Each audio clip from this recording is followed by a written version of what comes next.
Howdy everyone, my name's Chris and today I have another new autofocus lens from Chinese manufacturer Viltrox for you all, their AF 35mm f1.8. It's currently only for Nikon Z mount cameras and I believe it's coming soon for Sony E mount too. It's a full frame lens that costs $400 in the US or about £360 in the UK. I'd like to say a big thank you to Viltrox for providing this lens for testing, although as usual this is a totally independent review.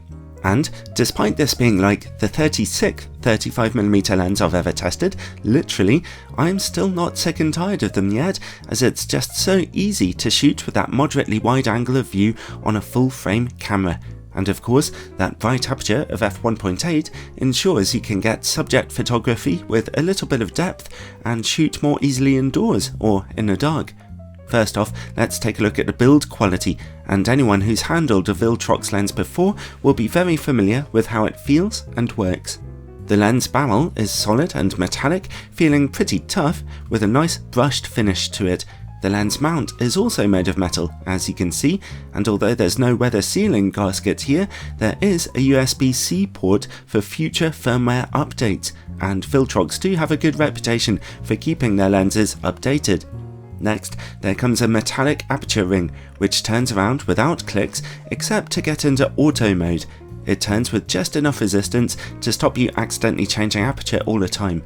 I'd prefer a mechanism with clicks myself, really, although the smooth aperture change does look very nice when shooting video, which is important for some users.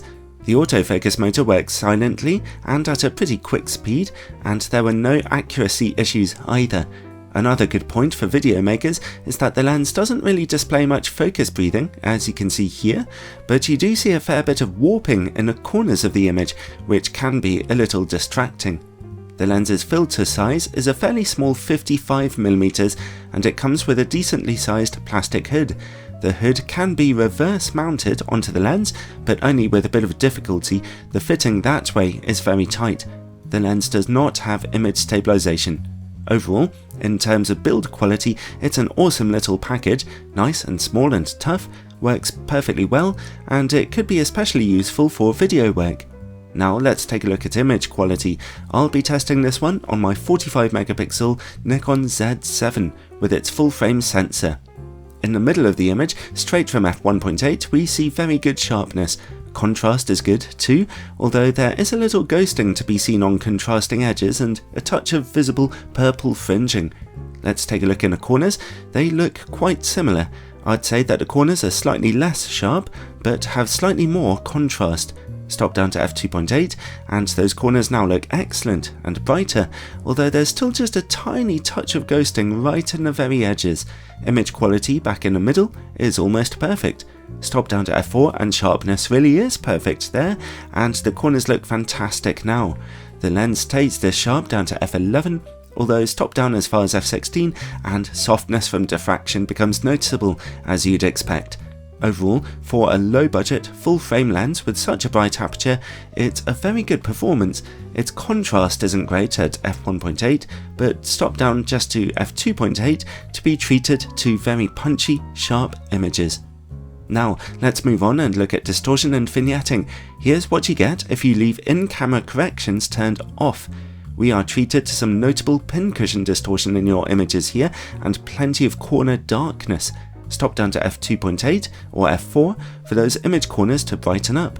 Oddly, in my testing, I noticed that when you turn in-camera corrections on, as you can see here, the pincushion distortion actually seems to get slightly worse.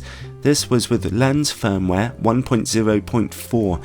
I'm sure Viltrox will give the lens a firmware update to correct this, but in the meantime, you should leave distortion correction turned off in your camera's menu when shooting with this lens.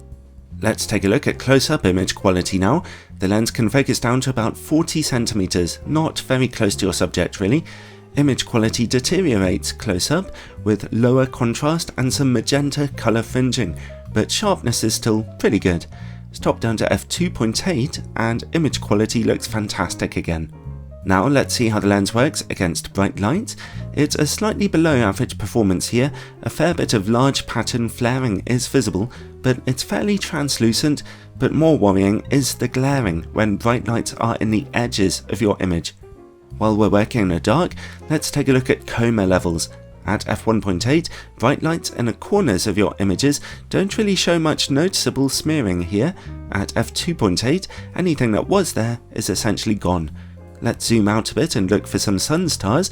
They begin to emerge at f8, as you can see here, but if you stop all the way down to f11 or f16, they get nice and wild. Finally, let's take a look at this lens's bokeh. Its autofocus backgrounds are pretty average here. I checked my test pictures carefully and they never look terribly smooth, but neither are there any distracting problems.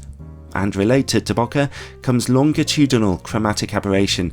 It's quite noticeable at f1.8, it remains there down to f2.8 but stopped down to f4 and it's gone. Overall, the Viltrox 35mm f1.8 AF is a relatively low budget lens and some optical compromises have been made here and there. Its distortion issues are a bit weird and its contrast levels and chromatic aberration aren't so great either.